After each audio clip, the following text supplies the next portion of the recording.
Bien. Pues vamos a iniciar este cuarto tema, si no mal recuerdo. Tercero, ¿verdad? Los anteriores habían sido creados.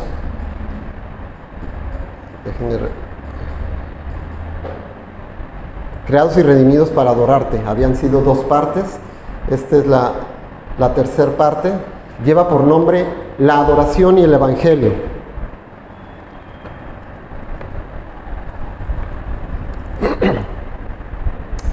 Pues vamos a entregar esto al Señor, que Él sea el que hable. Dios, gracias te damos esta mañana. Padre, ponemos todo esto, Señor, en tus manos, Señor, y te pedimos que tú seas el que vengas y ministres nuestra vida, Señor. Que sea el que tú hables, Señor, por medio de mí, Señor. Sé yo un instrumento únicamente, Señor, para compartir, Señor, lo que hay en tu corazón, Señor. Y lo que a ti te corresponda, Señor, es para ti, Padre. Toda la gloria y la honra, Señor.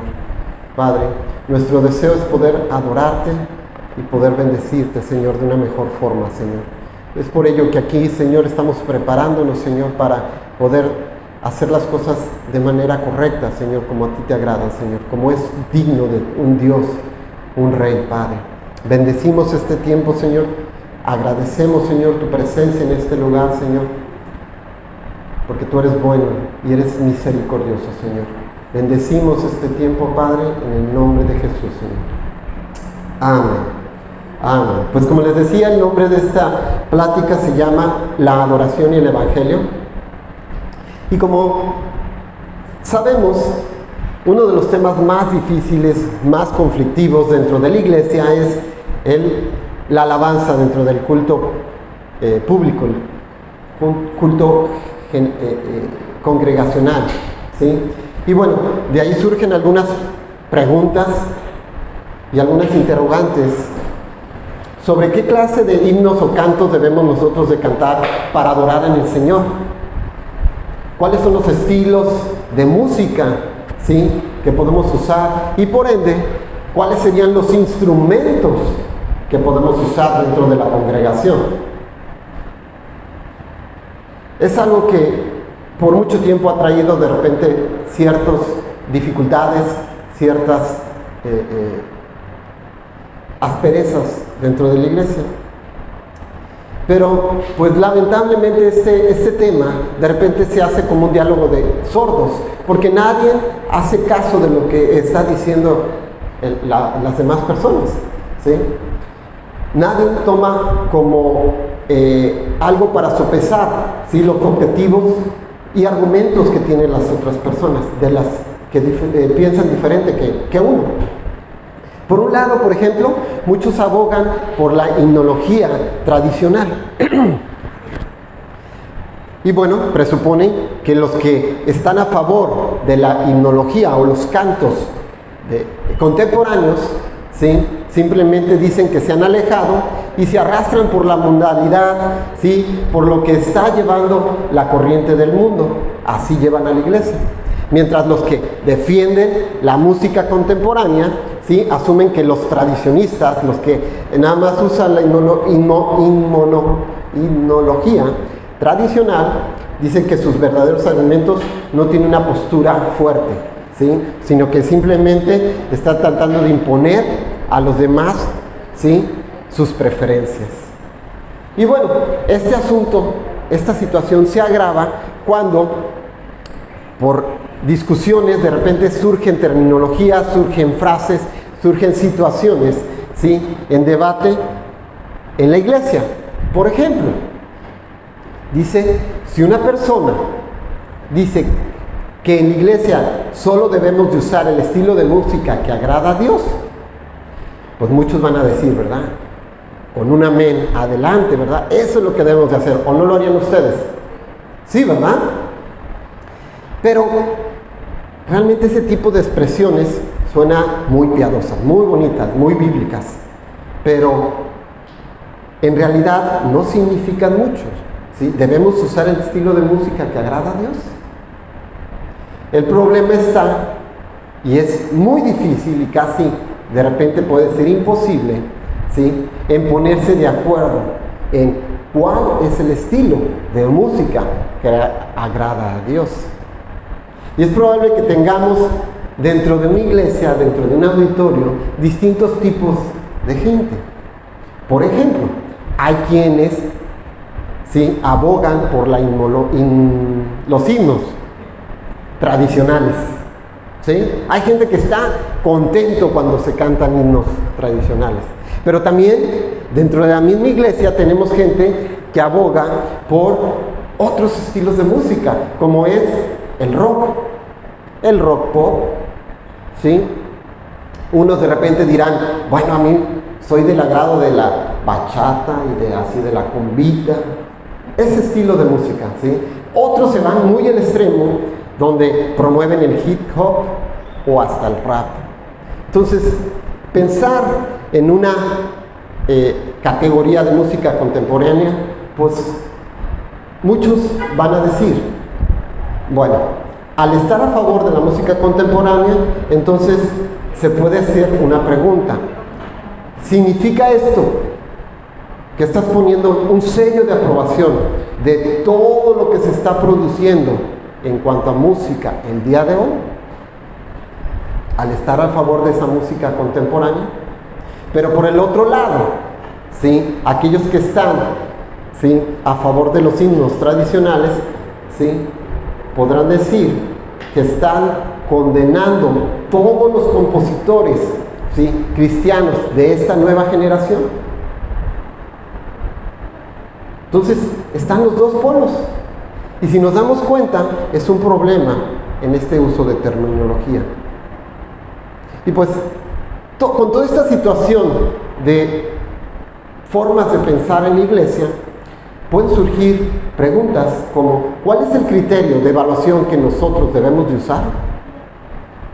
¿Es meramente un asunto de preferencia personal? ¿O es un asunto de gustos? ¿O será simplemente que debemos de tratar de tener nuestras tradiciones por encima de todas las demás? ¿O existen algún parámetro más objetivo que nosotros podemos usar para decidir estas cosas que vayan más acorde a los principios generales de la palabra de Dios? Y de ahí vamos a tomar 3 puntos que vamos a ver esta mañana para poder definir un poquito más acerca de este tema. Y esta mañana vamos a ver la naturaleza del culto congregacional, el propósito del culto congregacional y el auditorio, y juntos conformamos el templo de Dios en la tierra. Vamos a Corintios 3:16, primera de Corintios 3:16, y vamos a afirmar este punto que estamos hablando, que nosotros como creyentes conformamos el templo de Dios. Primera de Corintios 3:16. Pablo aquí se está dirigiendo a la iglesia como tal. ¿Y qué le dice? Dice, ¿no sabéis que sois templo de Dios y que el Espíritu de Dios mora en vosotros? Nuevamente, ¿no sabéis que sois templo de Dios y que el Espíritu de Dios mora en vosotros? Entonces, en base a esto, nosotros podemos definir que el templo de Dios, ¿sí?, no son los edificios donde se congrega la iglesia. Es el conjunto de creyentes que se reúne en su presencia cada día, cada primer día de la semana, ¿sí?, para adorar y bendecir al Señor, ¿sí? Pablo en primera de Timoteo 3:15, no vayan allá, le llama a la iglesia la casa de Dios, otro término. La iglesia como tal no tiene estos ventiladores, no tiene el aire acondicionado, no tiene sillas, ¿sí?, no tiene nada de lo que vemos aquí. Es el edificio lo que contiene eso, ¿sí? Nosotros como iglesia somos la casa de Dios, como lo dice Pablo en Timoteo. Dios mora aquí, ¿sí?, en esta reunión. Yo sé que Él mora aquí, ¿sí? Cada día que nosotros nos reunimos este domingo, ¿sí? En la iglesia local, Cristo, ¿sí? Va y asiste a esa iglesia, como lo decíamos la semana, bueno, no la semana pasada, domingos atrás, que decía que Cristo está aquí con nosotros, ¿sí? Él se congrega aquí con nosotros, ¿sí? Y nos ayuda a conformar, ¿sí? Esos templos verdaderos donde Dios habita aquí en la tierra. De manera que sí, cada uno de nosotros de repente tenemos esa costumbre, que de repente se menciona en la iglesia, que dice que no dejéis de congregarse, pues de esa manera, al no venir tú, pues te estás perdiendo de esta reunión, de este día en especial del Señor, ¿sí? Te estás perdiendo de algo extraordinario que sucede aquí en la palabra, ¿sí? Porque eso no va a suceder en otro lugar, y lo vamos a ver más adelante, ¿sí? Ese lugar donde Dios se manifiesta en su presencia en medio del pueblo es algo especial de lo que Dios hace cuando su pueblo se congrega. Y bueno, es verdad que nosotros somos miembros de la iglesia, ¿sí? Nosotros somos parte de esa iglesia los 7 días de la semana, de 7 por 24, ¿sí? Pero Pablo nos dice en 1 Corintios capítulo 11, versículo 18, que es cuando nos reunimos que somos iglesia, ¿sí? 1 Corintios capítulo 11, versículo 18. Aquí Pablo hace una clara especificación, que somos miembros de la iglesia, pero somos iglesia cuando nos reunimos como iglesia, ¿sí? Esto me da un ejemplo como cuando Esteban, por ejemplo, él es miembro, ¿sí? Parte del equipo de básquetbol. ¿Cómo se llama tu equipo? ¿Cómo se llama? ¿Portuarios? Ok, él es miembro del equipo de portuarios, ¿sí? Pero hasta ahí. Pero no es equipo, junto con sus compañeros, hasta que ellos no se reúnen y juegan, ¿sí? Ahorita, en este lugar, él es miembro de ese equipo. Pero no es equipo hasta que no se juntan con sus demás compañeros, sus demás partes del equipo. Hasta ese momento es parte, ¿sí? De ese equipo. Trasladándolo a la iglesia. Cuando nosotros nos juntamos como miembros en la iglesia, somos esa iglesia, como lo dice Pablo, ¿sí?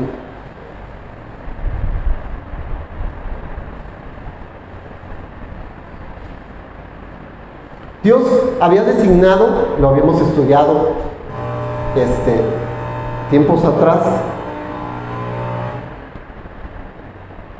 que había designado lugares donde Él se iba a reunir, ¿sí? ¿Recuerdan cuáles eran? En el Antiguo Testamento había 2 lugares, ¿se acuerdan? ¿Cuál eran? Tabernáculo, ¿y cuál era el otro? Templo, ¿verdad? Mencionamos que esos eran los lugares donde Dios habitaba, ¿sí? Había destinado primeramente el tabernáculo, ¿sí? Con muchas y diferentes características muy en específicas, y ahí era donde Dios habitaba. Pasaron los años, ¿sí? Dios les fue dando cambios en ese sentido, y ahora diseñó un templo donde Él, ¿sí? Iba a habitar. Ahora nuestro nuevo pacto, donde nosotros estamos, ¿sí? En esta nueva época, ¿sí? Lo dice un señor llamado David Peterson. Él dice así: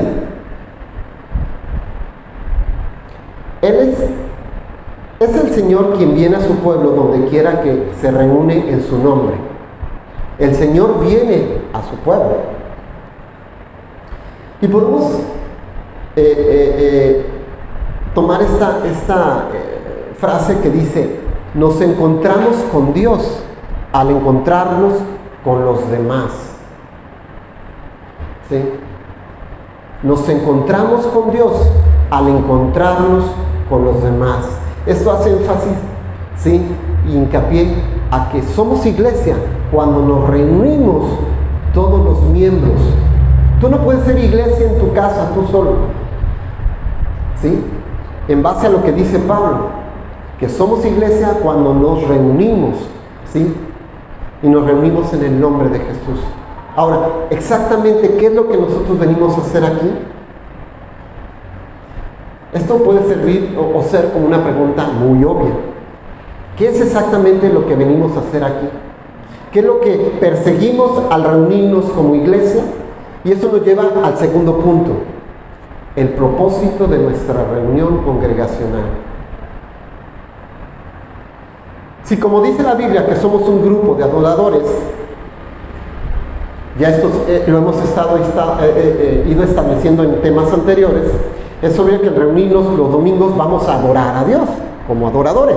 ¿Estamos de acuerdo? Llama la atención que si nos ponemos a estudiar el Nuevo Testamento, cada versículo que habla de adoración nunca habla en su terminología de raíz, ¿sí? Las palabras de adoración nunca hacen mención a estas reuniones congregacionales, para nada. La única parte donde hace un poquito de mención de referente a esta reunión congregacional es en 1 Corintios 14. Vamos allá.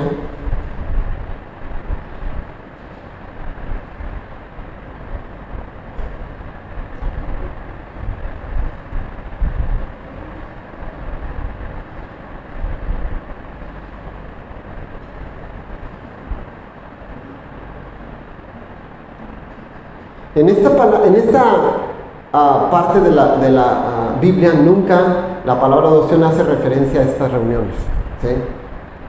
Es posible que los autores del Nuevo Testamento, ¿sí?, guiados por el Espíritu Santo, sabemos que toda palabra fue guiada por el Espíritu Santo, hayan querido enfatizar el hecho de que nosotros somos adoradores cuando estamos aquí los domingos en la iglesia y cuando nos esparcimos por el mundo durante el resto de la semana.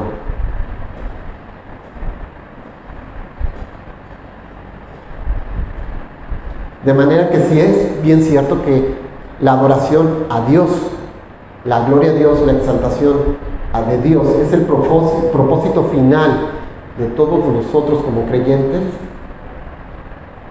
En un aspecto distintivo, estas reuniones congregacionales es aquí donde juntos, ¿sí?, adoramos con el propósito particular de podernos edificar. Pongan atención en esta palabra, edificar unos a otros, recordando y celebrando el Evangelio.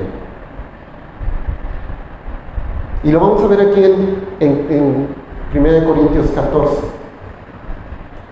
El propósito principal de reunirnos aquí es podernos edificar unos a otros, mutuamente. Vamos al versículo 23. Si se fijan, este capítulo tiene 40 versículos, ¿sí? Y solamente en un solo versículo menciona la palabra adoración, ¿sí? Y la única vez que menciona no es para referirse a los cristianos, sino referirse a los incrédulos. Vamos al versículo 23 y vamos a ver el propósito, por qué les digo que es edificarlos. Versículo 23 dice: sí, pues toda la iglesia se reúne en un solo lugar y hablan todos en lenguas, y entre indoctos e incrédulos no dirán que estáis locos. Pero si todos profetizan y entran algún incrédulo o indocto, por todos es convencido, por todos es juzgado, lo oculto de su corazón se hace manifiesto, y así, postrándose sobre el rostro, adorará a Dios, declarando que verdaderamente Dios está entre nosotros.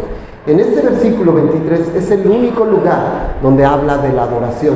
Y si se fijan, se refiere a las personas que vienen por primera vez a este lugar. Sin embargo, en todo el resto del capítulo enfatiza, ¿sí?, y hace alusión que el propósito de estar reunidos es la edificación mutua. Empecemos en el versículo 3. ¿Qué dice? El versículo 3. Pero el que profetiza habla a los hombres para edificación, exhortación y consolación. El que habla en lengua extraña a sí mismo se edifica, pero el que profetiza edifica a la iglesia. Así que quisiera que todos vosotros habléis en lenguas, pero más que profetizáis, porque el mayor es el que profetiza que el que habla en lenguas, a no ser que las interprete para la iglesia reciba edificación. Versículo 10. Tantas clases de idiomas hay seguramente en el mundo y ninguno de ellos carece de significado. Pero si yo ignoro el valor de las palabras, seré como extranjero para el que habla, y el que habla será como extranjero para mí. Así también vosotros, pues anheláis dones espirituales, procurando abundar en ellos para edificación de la iglesia. Versículo 15. ¿Qué pues oraré con el espíritu? Pero oraré también con el entendimiento. Cantaré con el espíritu, pero cantaré también con el entendimiento. Porque si bendecís solo con el espíritu, el que ocupa el lugar del simple oyente, ¿cómo dirá el amén a tu acción de gracias, Pues no sabéis lo que has dicho, porque tú a la verdad bien das gracias, pero el otro no es edificado. ¿Y qué sirve si el otro no es edificado? Nos brincamos al versículo 26. ¿Qué pues, hermanos?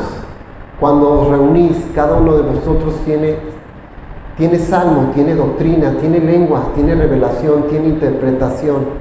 Hágase todo para edificación. ¿Sí?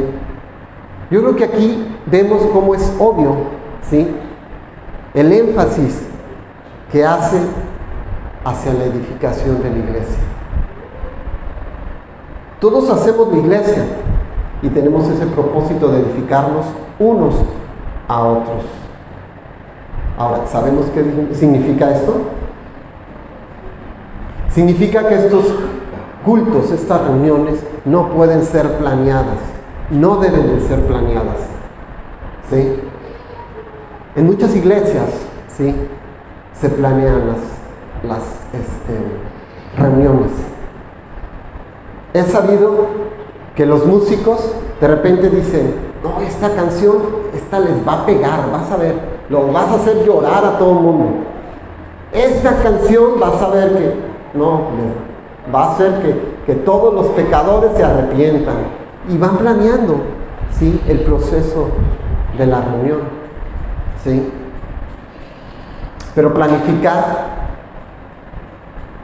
con ese propósito no lleva a ningún lado. Los cultos no deben ser planificados para que las personas experimenten una serie de sensaciones que muchos suelen asociar con la presencia de Dios. Y hay esas frases, ¿no? ¡Wow! La presencia de Dios estuvo en el culto, fenomenal, ¿verdad? La gente va saliendo diciendo eso. Otra puede decir: hoy lloré más que el domingo pasado.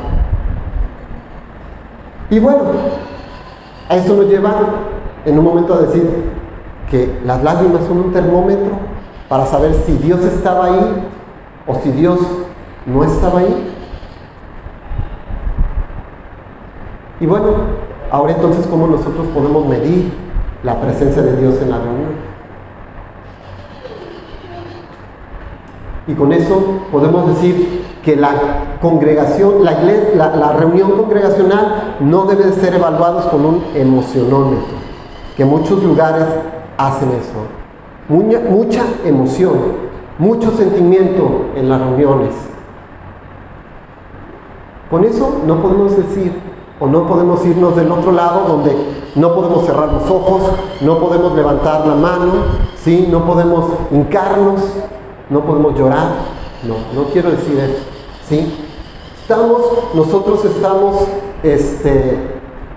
formados de sentimientos, ¿sí?, de emociones, y por algo Dios las puso para poderlas expresar, pero no podemos basar, ¿sí?, en eso, ¿sí?, nuestras reuniones. Mucha emoción, nada de transformación. Eso no sirve, de nada nos sirve y no agrada a Dios. No venimos a pasar un buen tiempo juntos. No venimos a la iglesia a experimentar, a tener una experiencia emocional. Venimos, de acuerdo a lo que dice Corintios, a ser edificados a través de cada uno de los elementos que componen el culto congregacional, incluyendo hasta los cantos e himnos que cantamos.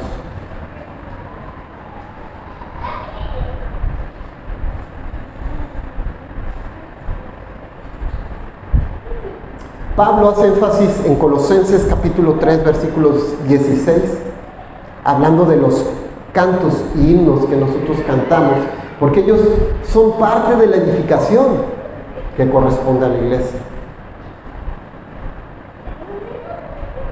Dice Colosenses 3:16, la palabra de Cristo mora en abundancia en vosotros, hallándoos y exhortándoos unos a otros en toda sabiduría, cantando con gracia en vuestros corazones al Señor, con salmos e himnos y cantos espirituales.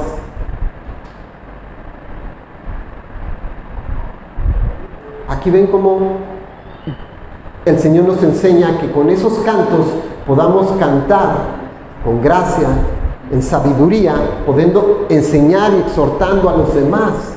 Por eso es bien importante la letra de los cantos que nosotros estemos entonando, porque es una forma como nosotros podemos estar ministrando y estar edificándonos unos a otros. Y ahora bien, ¿a quién va dirigido nuestros cultos? Esto nos lleva a nuestro tercer y último punto. Ya vimos la naturaleza y el propósito de nuestras reuniones congregacionales y veremos ahora el auditorio del culto congregacional. Ya sabemos que somos templo del Espíritu Santo, que cuando nos congregamos es cuando hacemos verdaderamente la función de iglesia. ¿Sí? Hemos visto cómo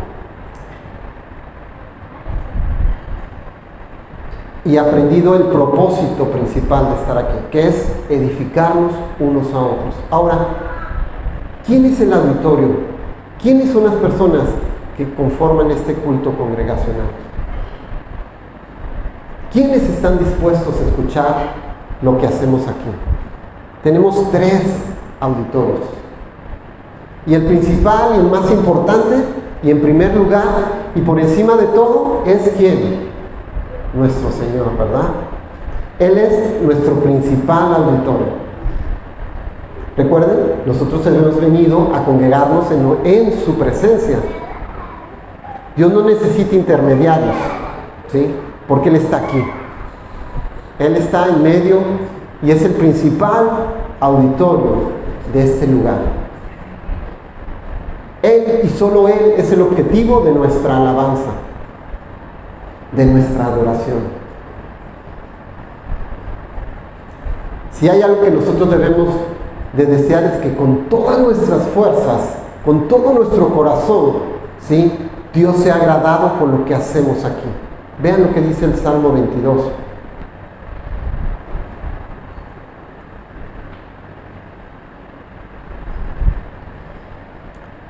Salmo 22. Anunciaré tu nombre a mis hermanos en medio de la congregación. Te alabaré a ti, te alabaré. Los que teméis a Jehová, alabadle. De ti, será mi alabanza en la congregación. ¿Oímos lo que dije? De ti será mi alabanza en la congregación. No en la privacidad de tu casa, no en el carro, no en la bañera. De ti será mi alabanza en la congregación.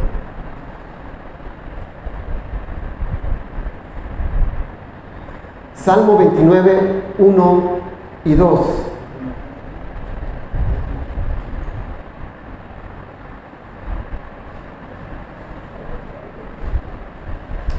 Dice, tributad a Jehová, oh hijos de los poderosos, dad a Jehová la gloria y el poder, dad a Jehová la gloria debida a su nombre, adorad a Jehová en la hermosura de la santidad. Ya vemos cómo hay en el Antiguo Testamento cómo podemos y debemos de darle gloria en primer lugar a Dios en medio de la congregación. En el Nuevo Testamento, Pablo en Efesios 5:19 lo vemos. Y en Colosenses 3:16, no vayan a ellos, que debemos de cantar con gracia al Señor, aún predicando su palabra, ¿sí? Estando de este lado, ¿sí? Debemos hacerlo y tener conciencia que nuestra responsabilidad primaria es el que nuestra predicación sea aprobada por Dios en primer lugar.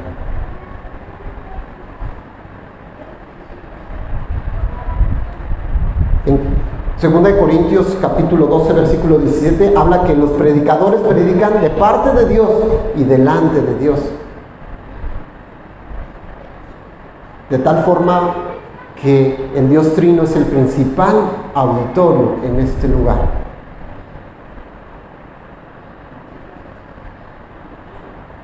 Pero no es el único. El segundo auditorio que nosotros tenemos es la iglesia misma. Sería un error gravísimo el tratar de decidir si nuestros cultos van dirigidos hacia Dios o hacia nuestros hermanos. Y esa es una frase que suele sonar en las iglesias, ¿sí? Y la gente cuando decimos, bueno, el culto, la reunión va centrada, ¿sí? O debe de ser centrada en Dios. Y la gente pues dirá amén. ¿Pero qué significa eso? Centrados en Dios significa que yo no debo tomar en cuenta a la persona que me está escuchando.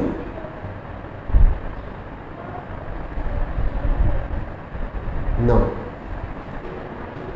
Nos edificamos mutuamente mientras proclamamos y exaltamos las grandezas de Dios y lo que Él ha hecho a favor nuestro por parte de Jesucristo. Si recordamos lo que leíamos en el versículo de Salmo 22 que hemos citado anteriormente, anunciaré, dice, tu nombre a mis hermanos en medio de la congregación te alabaré. No es una cosa de una u otra, son las dos al mismo tiempo. Leímos en Colosenses 3:16 anteriormente que la palabra de Cristo mora en abundancia en nosotros, exhortándonos y enseñándonos unos a otros con toda sabiduría, cantando con gracia en vuestros corazones al Señor. Y bueno, ustedes me dirán, por fin, ¿le cantamos al Señor o enseñamos o exhortamos a los otros? ¿Cuál de las dos? Las dos. Nuestros cantos deben de exaltar a Dios. ¿Sí? ¿Estamos de acuerdo? Deben de agradar a Dios, deben de adorar a Dios, pero deben de ser comprensibles a la iglesia para que puedan ser edificantes. Y con ello también podemos encontrar la tercera audiencia que tenemos y no pasar por alto, que es la gente que llega por primera vez, los incrédulos. Vayan a Salmo 96, 3.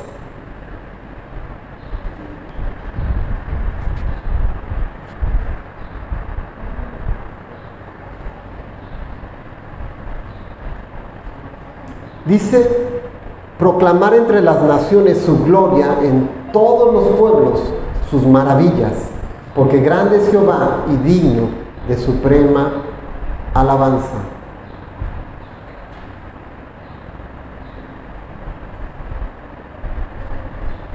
Lo vemos, el primer versículo que leímos de Corintios capítulo 14, versículo 23, ¿recuerdan? Cuando decíamos que había gente, decía Pablo, incrédulos, ¿sí? Indoctos en la iglesia, ¿sí? y que tenemos que tomarlos en cuenta, no podemos dejarlos por un lado, ¿sí? Ellos están entre nosotros. Pablo enfatiza en eso. Nuestro Dios es glorificado cuando el Evangelio, de Cristo es proclamado con claridad, es proclamado con poder, de tal manera que los incrédulos puedan ser traídos a la fe y al arrepentimiento y convertidos en verdaderos adoradores, ¿sí? Lo vimos en el versículo 23, como decía que cuando nosotros podemos adorar al Señor y bendecirle, ¿sí? El incrédulo que llega aquí, aquel que no conoce al Señor, pueda, por medio de eso, ¿sí? Reconocer que el Señor habita en este lugar y llegar a un punto de arrepentimiento y reconocer su necesidad de Dios y Él mismo glorificar al Dios vivo. Y por medio de eso, Dios es glorificado. Y bueno, para finalizar, ¿qué impacto tendrá el que nosotros en nuestras reuniones, en nuestros cultos, podamos tomar en cuenta a estas tres audiencias? Dios, la iglesia y el mundo incrédulo.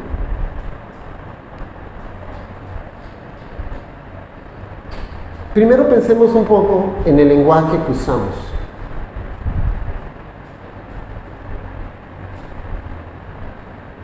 ¿Qué tal si pasaría? ¿Ustedes han escuchado el himno Castillo Fuerte? ¿Sí? Es un himno de muchos años atrás, ¿sí? Es un himno que escribió Martín Lutero. Martín Lutero, ¿qué nacionalidad era? A ver si se acuerdan. Alemán, exactamente. ¿Y qué pasaría? Pongámonos en este escenario, ¿sí? Que alguien viniera aquí y nos enseñara a pronunciar cada una de esas palabras, ¿sí? Y nosotros pudiéramos cantar este himno Castillo Fuerte en alemán a nuestro Señor. Hoy sería padre, ¿verdad? Ahora, ¿Dios entendería? Sí, ¿verdad? Dios no necesita, Dios puede hablar cualquier tipo de idioma, cualquier cosa, Él pudiera entendernos.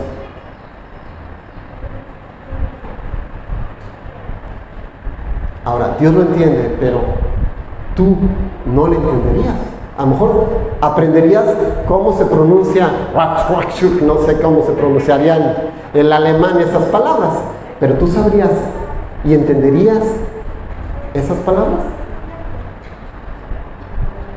Ese es el punto que hace énfasis Pablo en Corintios 14. Dice, si yo ignoro el valor de las palabras, seré como extranjero para el que habla. Y el que habla será como extranjero para mí. Así también vosotros, cuando anheláis dones espirituales, procurad abundar en ellos para edificación de la iglesia.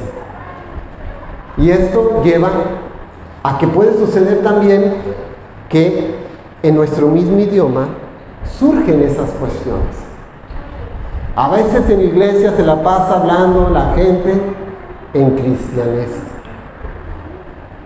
¿Qué es eso? La iglesia está acostumbrada a hablar en términos que la gente de afuera no conoce. Por ejemplo, la gente de afuera dirá, ¿qué rayos está diciendo cuando nosotros decimos, fulano se fue al mundo? Yo creo que está pensando, pues ¿dónde vivía ese fulano? Que se fue al mundo, ¿verdad? Y esto me lleva a que nosotros tenemos que aprender a tener un lenguaje entendible, ¿sí? Para la mayoría de nuestro auditorio. Nosotros debemos de tener un lenguaje accesible, ¿sí? Accesible al auditorio. Jesús y Pablo predicaron el mismo evangelio, ¿estamos de acuerdo? Pero si se fijan, Jesús nunca salió, ¿sí?, del lugar, ¿sí?, donde él vivía, ¿sí? Siempre estuvo en Israel. ¿Y cuál era su lenguaje? Los lirios del campo, ¿sí?, las aves del cielo. La gente le entendía. ¿Cuál era lenguaje que usó Pablo. Pablo anduvo pues, casi en todo lo que es Europa del Sur. ¿Y qué decía?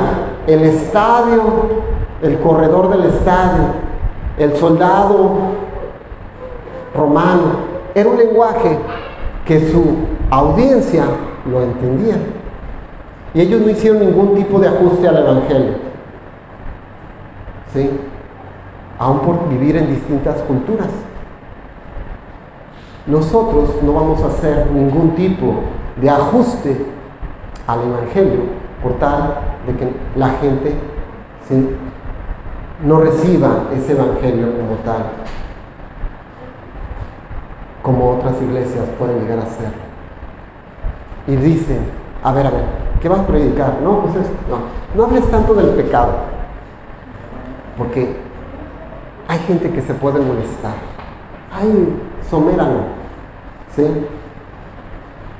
Vas a lastimar la autoestima del pecador. No, hermanos, nosotros debemos de hablar como tal, habló Jesús y Pablo, hablando del pecado como tal, del infierno como tal, ¿sí? Aunque hiera, ¿sí? la autoestima del pecador. No debemos ajustar el Evangelio, ¿sí? a la audiencia que se nos presenta.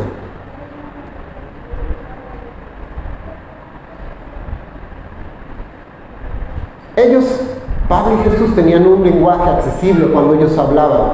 Y ahora, ¿y qué de la música? ¿Debe la iglesia de tomar contextos culturales y generacionales y usar un tipo de música que conecte con los oyentes? Eso depende, sería la respuesta. ¿Sí? Depende de que no toda la música en una cultura, en una generación, produce una apropiada adoración a Dios y transmitir un mensaje del Evangelio. ¿Sí? Hay un ejemplo que se pudiera tomar en Éxodo 32, no vayan a ellos. Dice que venía Moisés y Josué bajando y llegando al pueblo, ¿sí? Y se escuchó que celebraban una fiesta idolátrica, totalmente desenfrenada en aquel entonces, ¿sí? Al punto de que dice el versículo 17 del capítulo 37, que Josué escuchó el clamor del pueblo que gritaba y dijo Moisés: alarido de pelea hay en el campamento. Y él respondió: no es voz de alarido de fuertes ni alarido de débiles, voz de cántico oigo yo. ¿Sí? Y esto me lleva a poder preguntarnos qué tipo de canciones nosotros estamos usando, qué está escuchando la gente de allá afuera. ¿Sí? Como decía Josué, alarido de pelea por todo el estruendo y el relajo que tienen ahí, o un alarido de adoración a Dios.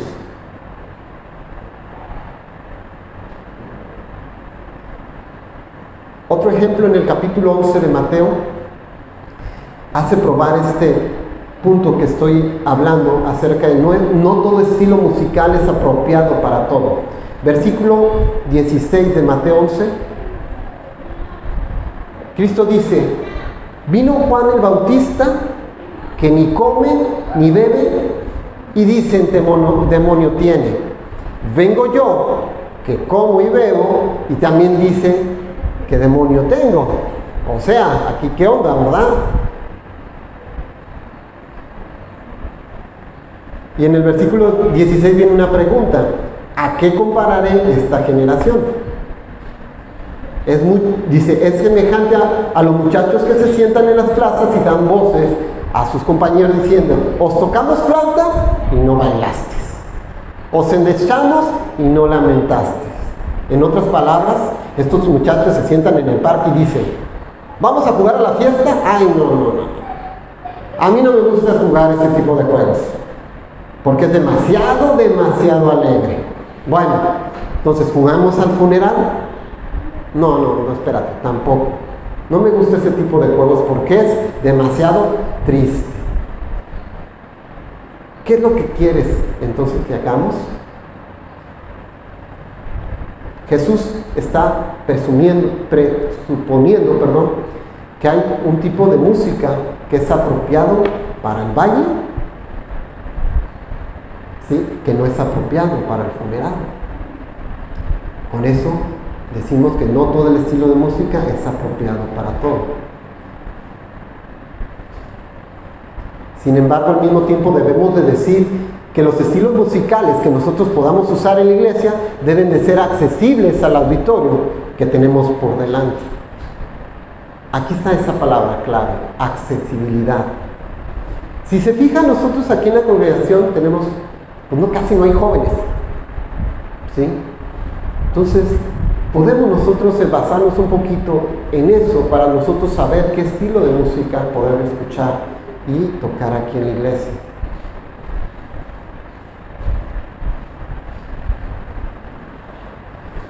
Lo que estamos diciendo es que el estilo de música que nosotros debemos usar, ¿sí? Debe de ser accesible a las personas a las cuales ministramos. Y no solamente para los incrédulos, también para los creyentes.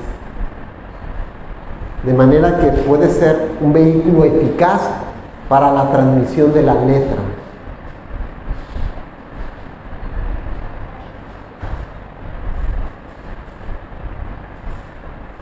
Debemos de poder comunicar de manera accesible, por un lado, la grandeza de Dios, la reverencia que debemos de tener delante de Él, y el poder, por otro lado, el inefable gozo y glorioso gozo de ser recibidos en Cristo. Todo esto es una forma accesible para el auditorio. Entonces podemos resumir que no se trata de un asunto de preferencias personales, no se trata de la moda que esté en el momento, no se trata de imitar cualquier iglesia en particular, no se trata de tradiciones eclesiásticas, se trata del Evangelio. Es el Evangelio, ¿sí? Y solo quiere poder todavía poner más preciso que se trata de la gloria de Dios, la cual que es revelada en su máxima expresión en el Evangelio. Por ello nosotros necesitamos mucha sabiduría, los que estamos al frente, de no irnos ni a derecha ni a la izquierda, ¿sí? Sino buscar el propósito que Dios ha trazado y nos ha puesto delante, ¿sí? Para saber quién sigue siendo la cabeza de la iglesia, y con ello poder tener una adoración lo más apegada al Señor. Amén. ¿Sí? Entonces, pues no es en gustos, no es en el deseo de lo que a mí me gusta, ¿sí? Sino es en base, primeramente, para adorar a Dios, y otra es saber que vamos a edificar, ¿sí?, a la iglesia. La letra que nosotros tengamos aquí enfrente, siempre tenemos que checar nosotros cómo estamos acá, que si esa palabra, primeramente, ¿sí?, edifique al Señor, ¿sí? Sean palabras donde podamos expresar el Evangelio, ¿sí? Sean palabras donde nosotros podamos aprender la palabra de Dios, ¿sí? Pero no podemos dejar por un lado el poder también edificar por medio de esas palabras a la iglesia, con estímulos, ¿sí? Donde podamos decir, no estás solo, ¿sí? Ánimo, ¿sí? Sigue adelante, aún en lo que se pueda vivir día tras día allá afuera. ¿Sale? Bueno, en los siguientes temas vamos a ver un poquito más a fondo eso, en cuanto decía Fabián de las tensiones, que decíamos, o es gozo o es solemnidad, ¿sí? Todo va en un equilibrio, ¿sí? No todo es solemnidad, pero no todo debe ser gozo, ¿sí? Y otras cosas que vamos a ver en esas pláticas las siguientes semanas. ¿Sí? Cierra tus ojos. Padre, te damos gracias esta mañana. Gracias por tu palabra, Señor. Gracias porque, Señor, tú nos has ido enseñando poco a poquito, Señor, cuál es ese propósito de estar aquí, Señor. ¿Cuál es la intención que tú tienes, Señor, al congregarnos, Señor? Este día hemos aprendido, Señor, que somos iglesia en el momento que estamos aquí, juntos, en armonía, en tu nombre, Jesús. Sí, somos miembros, Señor, de tu iglesia, pero somos iglesia cuando venimos aquí y somos edificados unos con los otros, Señor. Expresando, Señor, tu palabra, Señor. Expresando tu evangelio, Señor. Ayúdanos, Padre, a poder ser luz, Padre, para cada gente nueva que llegue a este lugar. Y que en el desarrollo, Señor, de esta reunión, Señor, ellos puedan quedar impactados con tu palabra, Señor, con tu presencia, Señor, y puedan ir, Señor, al arrepentimiento, Señor, en este lugar, Señor. Ayúdanos, Señor, a no caer en el emocionalismo, Padre. Sabemos, Señor, que tú nos has dado emociones, Señor, y que podemos disfrutar y expresar, Señor, por medio de ellas, Señor, lo grande que tú eres, Señor. Pero no queremos caer en un extremo, Señor, de emociones y de emociones, Señor. Padre, gracias por tu presencia en este lugar, Señor, porque trae edificación a nuestras vidas, Señor. Bendice cada uno de mis hermanos que están aquí, Señor, y te agradezco, Señor, por la responsabilidad que tienen, Señor, al estar aquí, Señor. Este día, Señor, en tu día, Padre. Te agradecemos y bendecimos, Señor, tu nombre, Padre. Y te alabamos, Señor, y te damos a ti la gloria y la honra, Señor, esta mañana, Padre. En el nombre de Jesús, Padre. Amén.